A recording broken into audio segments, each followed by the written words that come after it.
Sometimes it feels like doomsday is just around the corner, and the terrifying truth is that a number of global catastrophes could occur at any moment. From earthquakes capable of laying waste to entire cities, to explosive stockpiles that are 3 times larger than the one that caused the blast in Beirut, here are some disasters that are just waiting to happen. Yellowstone supervolcano.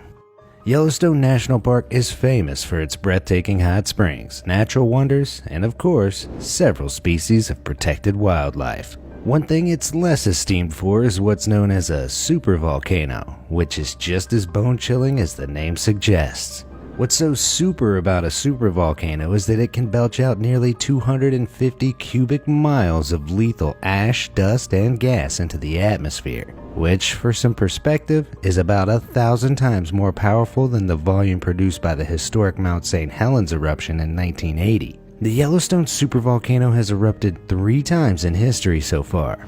The first was 2.1 million years ago, the second 1.3 million years ago, and the most recent was 640,000 years ago. The latter was so powerful that it carved out a 34 by 50 mile cauldron-like depression in the earth, which is known as a caldera, and is now the potential site of the next eruption. You see, the caldera sits on a large 5-mile deep magma chamber which is fed by a plume of molten rock, stretching down 465 miles into Montana. Magma is steadily rising through the plume into the magma chamber at a rate of 2 inches a year, and it has the potential to liquefy, causing a devastating eruption unlike anything mankind is currently prepared for. An eruption this enormous would cause economic and climatic devastation on a global scale, as many of the dangerous aerosols emitted by the volcano would linger in the atmosphere, dimming the sky and lowering global average temperatures by just enough to plunge us into a mini ice age.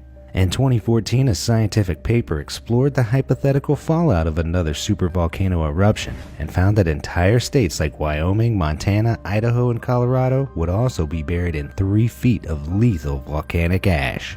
This chart, which simulates the ash's gradual spread, shows that some coastal cities thousands of kilometers away would even be covered in a dusting of at least a few millimeters. The good news is that the United States Geological Survey currently estimates that the odds of Yellowstone erupting in any given year are 0.00014%. The truth is that no one can be sure if or when the supervolcano will erupt again though, as it doesn't follow a regular cycle. What's even more frightening is that a study from the University of Illinois in 2015 found that unlike regular volcanoes, an earthquake powerful enough to cause cracks in the roof of the molten rock chamber could trigger another eruption, and we might just be due a quake of such epic proportions. But more on that later. Lake Michigan oil spill. Oil spills are never good news. After all, they can permanently damage coastlines and decimate entire ecosystems, not to mention the insane cleanup costs involved. Worryingly few people are aware that Lake Michigan could currently be on the brink of the biggest oil spill in history, which would potentially spoil hundreds of miles of shoreline and cost as much as $2 billion in recovery.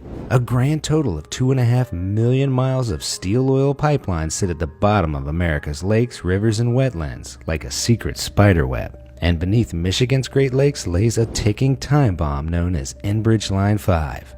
Enbridge, a Canadian pipeline company, is responsible for overseeing this monumental 20-inch twin pipeline, which travels from Wisconsin through the 5-mile wide strait between Lake Michigan and Lake Huron at depths of some 200 feet. On July 26, 2010, Enbridge's Line 6B ruptured, spilling over 800,000 gallons of oil from the Alberta tar sands deposit into the Kalamazoo River outside of Marshall, Michigan. Attention has now turned to the aging Pipeline 5 under the Straits of Mackinac, which would spew out oil at an even greater speed and volume due to the oscillating flow between Lake Michigan and Lake Huron, resulting in a devastating estimated 2.4 million gallon spill.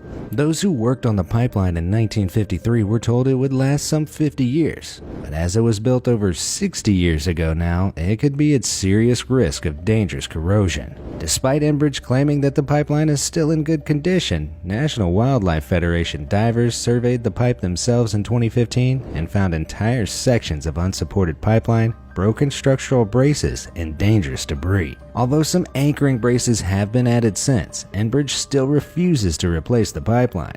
So this impending environmental threat to one of the world's largest freshwater supplies remains unfixed. Global disease epidemic. At a TED Talk in March 2015, Microsoft co-founder Bill Gates made what seemed at the time to be a rather bold claim. If anything kills over 10 million people in the next few decades, it's most likely to be a highly infectious virus rather than a war. Gates cited the response to the Ebola outbreak in Africa and warned that failure to prepare properly in future could result in an epidemic as lethal as the Spanish flu of 1918. Which killed an estimated 50 million people. Surprise! 2020 delivered on that promise with COVID-19. The virus may not have wiped out 50 million or even 10 million people so far, but the world economy is already buckling under the weight of this pandemic, and it may have been entirely predictable. In 2011, screenwriter Steven Soderbergh and W. Ian Lipkin, a professor of epidemiology, neurology, and pathology, created a movie in response to the 2002-2004 SARS outbreak that would warn us of the risks of a future pandemic, Contagion. It may not have been an instant blockbuster, but Contagion experienced a resurgence back in March and even peaked at number 2 on Apple iTunes rental chart as people turned to the movie for clues about what'll come next. Details like a respiratory pathogen originating in China and traveling west ring eerily true today. But Lipkin laments one Hollywood fiction. They have the vaccine in months, something that is unlikely to happen with COVID-19. Back in September 2019, a damning annual report from the Global Preparedness Monitoring Board even described the threat of a pandemic as a real one, and deemed efforts by governments to prepare for such a possibility grossly insufficient. Although we're still a long way off from squashing it, entirely necessary efforts to contain the virus are underway. But COVID-19 isn't the only virus with pandemic potential. For example, Nigeria has already been battling a deadly hemorrhagic fever known as Lassa fever during the current pandemic. The disease was already endemic to the country, but in May 2020, cases surpassed the 1,000 mark, making it the largest outbreak ever recorded. Lassa fever would be much harder to control if it spread worldwide. But thankfully, confirmed cases in Nigeria have fallen dramatically over the past few months. There's no cause for celebration quite yet though, because a new contender has already arisen to the challenge, G4. No, I'm not talking about all those stupid 5G conspiracies. Full name G4EA-H1N1 is a new strain of influenza, better known to you and I as the flu, that emerged in China towards the end of June 2020 with some killer potential. This new strain was first identified in pigs and can jump to humans through contact with an infected animal or by eating infected meat. Thankfully, there have not yet been any cases of human-to-human transmission just yet, but the phrase, "watch this space," springs to mind. You might already be familiar with so-called swine flu after a pandemic involving the H1N1 strain broke out in 2009, causing 284,000 deaths and infecting an estimated 1 in 4 people worldwide. But a G4 outbreak could be much, much worse. You see, the G4 variant shares most of its genes with avian influenza, to which humans have no immunity, with bits of mammalian strains mixed in. If G4 was to see a worldwide outbreak, we'd be facing 2 full-blown pandemics at once, and resources are stretched enough already with COVID-19. But why do all these deadly viruses seem to originate in China? The answer seems to lie in China's livestock practices like so-called wet markets that sell live exotic animals in cramped, unsanitary conditions that are breeding grounds for viruses. Although temporary bans were placed on wet markets when COVID-19 broke out, these laws are usually repealed when the dust settles. Without permanent changes, the potential for more deadly viruses to emerge will likely remain. It might seem like vaccines are our only hope. In fact, health experts like Dr. Mark Schleiss have explained that a vaccine will most likely protect people against the vast majority of circulating COVID-19 strains for foreseeable mutations. But vaccine development takes around a year, and the testing process is even longer. Although united efforts mean we could have a COVID-19 vaccine by mid-2021, the very existence of G4 should be enough to prove that we could end up dealing with coexisting viruses. If anything, we should consider the current pandemic as a wake-up call, which makes us turn our attention to how we can prepare for future outbreaks, and more importantly, how we might prevent them in the first place. the big one. Remember that monumental earthquake I alluded to earlier? It might be coming sooner than you think, and it's oh so delicately known as the big one. California experienced over 17,700 earthquakes in 2019 alone because it sits right on the boundary of the North American tectonic plate and the Pacific plate, but none come close to this potential catastrophe. The point where two plates meet and grind against one another is called the San Andreas Fault Line, and this is precisely where a seismic event of such historic proportions is predicted to strike. The big one refers to a magnitude 8 earthquake which will shake the city's foundations, causing a predicted 2,000 immediate deaths as well as some 270,000 people displaced from their homes, not to mention over $200 billion in damages. Experts have been anticipating this disaster since 1906, when an earthquake approaching the same level of destruction peaked at magnitude 7.9 and lay waste to much of San Francisco, killing over 3,000 people and injuring some 225,000 more. The 1906 big one, as well as another magnitude 7.9 quake in 1857, both occurred on northern parts of the fault line, but the southern portion hasn't experienced any activity in 250 years. Which probably means it's well overdue some action. In fact, theoretical physicist Dr. Michio Kaku has pointed out that the last big one in the LA area was way back in 1680, and as the average cycle for San Andreas fault line earthquakes is around every 135 years, that would make the next one 204 years late. According to the United States Geological Survey, there is no concrete way to forecast when or even if such an earthquake will strike, but it certainly seems dangerously likely. Some geologists have estimated that there's a 37% chance it'll happen in the next 50 years, while Carrie C., who pioneered the field of paleoseismology, even said that I'd be very surprised if it didn't happen within the lifetime of children in primary school today. Pretty damning stuff, right? Golden Gate Collapse. The Golden Gate Bridge is one of the most iconic landmarks in the world, and throughout movie history it's been ripped apart, melted, and bitten by giant sharks. But what would it really take to bring down this monumental structure? In 2014, a scientist and professor of structural bridge engineering at UC Berkeley named Hassan Astana answered hypothetical questions about this exact scenario. Apparently, it would take roughly 900,000 people alone to bring down the bridge, but fitting that many people on it at once seems out of the question. A tsunami also wouldn't stand a chance because a 300-foot tall wall of water forming off of San Francisco's coastline is virtually impossible. The only disaster potentially capable of tearing down the bridge is, you guessed it, an earthquake of epic proportions. That's right, the big one could potentially also wipe out the world's most beloved bridge with its immense seismic power. Astana explains that the biggest earthquake the San Andreas Fault could generate, a magnitude 8.3, could spell trouble because it might uplift the incredibly heavy bridge towers. As these 87-year-old legs weren't bolted down properly during construction, they could rise slightly and come crashing down, crushing the foundations beneath. Thankfully, a seismic retrofit has been underway on the bridge since 1998, after the magnitude 6.9 Loma Prieta earthquake in 1989 caused some minor damage. So far, strengthening work on the northern and southern approach and the North Anchorage House, which holds all the cables coming off the span that tie down the bridge, has been completed. Structural engineers are still racing to reinforce the center suspension section, which can only currently withstand a magnitude 7.0, and this is pegged to cost somewhere between $450 to $500 million.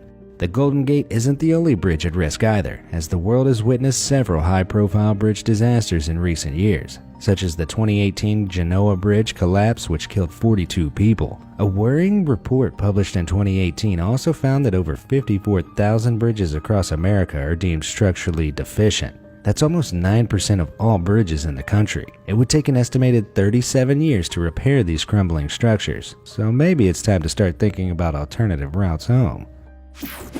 East Coast Submission. We're all familiar with the fictional idea that humans might live underwater sometime in the future.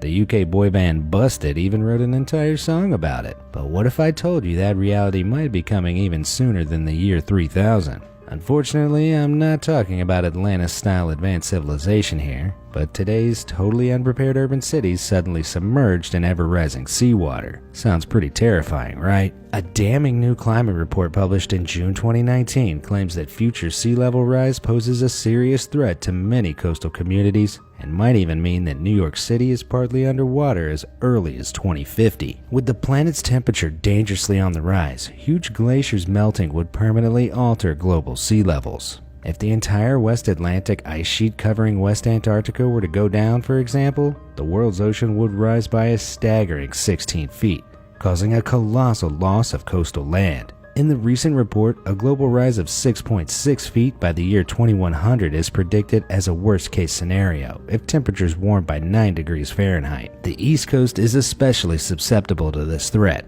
as a 2012 study by Professor John Boone from the Virginia Institute of Marine Science has highlighted an alarmingly fast rate of sea level rise in New York, Boston, Norfolk, and Baltimore. The results, which show that sea levels there are increasing 0.3 millimeters per year, supports another U.S. Geological Survey that claims the East Coast is experiencing this rise 3 or 4 times faster than anywhere else in the world. By 2050, 25% of New York City would be at risk of turning into a total floodplain following a predicted 31-inch increase in sea level. Around 800,000 people currently live in the target flooding zone. And by 2050, 97% of New York City's power plants will be there too. So you can imagine why it's a pretty big deal. In 2013, ex-New York Mayor Michael Bloomberg called for a $20 billion system of flood barriers to protect the city from this worst-case scenario. But his plan was not put into action before he left office. Aggressive steps to reduce our current emissions and a foolproof response plan are desperately needed to prevent New York and other coastal cities from swimming with the fishes. Literally. Deadly explosions. On Tuesday, the 4th of July 2020, a deadly explosion ripped through Beirut, Lebanon's capital city, claiming the lives of at least 137 people and injuring some 5,000 more, leaving countless others homeless. The explosion was so powerful that it was heard and felt as far away as Cyprus, and the cost of material damages is already expected to be around $15 billion. Footage caused conspiracies about what may have caused the explosion to run rampant, with many initially claiming it happened at a fireworks factory. The blast actually took place at a disused storage facility which housed 2,750 tons of ammonium nitrate, a highly explosive chemical that is used in agricultural fertilizers. That's more than 1,300 times the amount of ammonium nitrate used in the 1995 Oklahoma City bombing, which killed 168 people. It's still unclear exactly how the fire started, although initial investigations suggest it may have been ignited by a spark from nearby welding work. Shocking aerial and drone photographs showed a deep 140-meter wide crater of blasted land where Warehouse 12, which stored the ammonium nitrate, once stood. With Lebanon's capital still smoldering, worrying evidence soon emerged to suggest that this disaster could have been avoided. As recently as 6 months ago, officials inspecting the consignment warned that if the mammoth stash of ammonium nitrate wasn't moved, it would blow up all of Beirut.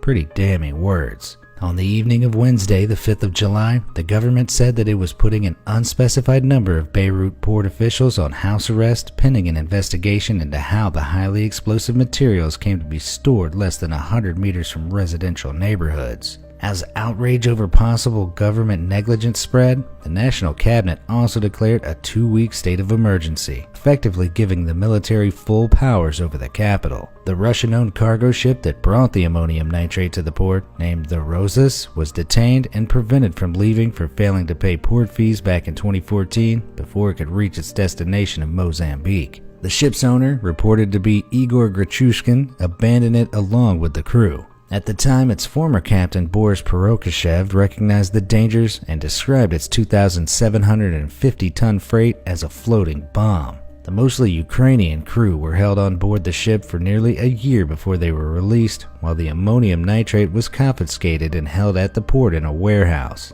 In the years that followed, Badri Daher, the Director General of Lebanese Customs, confirmed that his agency sent 6 documents to the judiciary from 2014 to 2017 requesting that the materials be re-exported, but these pleas were all ignored. I don't know about you, but it seems like the writing was on the wall when it comes to the Beirut explosion. It may be too late to turn back time and take the correct steps to prevent this tragic event from unfolding, but it can certainly teach us a thing or two when it comes to another possible disaster waiting to happen. In Australia, between 6,000 to 12,000 tons of ammonium nitrate is being stored at the Orica plant in Kooragang, just 800 meters from suburban homes in North Stockton. If this store were to blow up, it would have the potential to be almost 4 times as large as the Beirut explosion. At least 300 residents in the Stockton Community Action Group have already been long calling on the government to relocate the plant or reduce the stockpiles of the deadly chemical. But the Beirut explosion has sparked even greater fears that an accident at the plant could be fatal for nearby residents.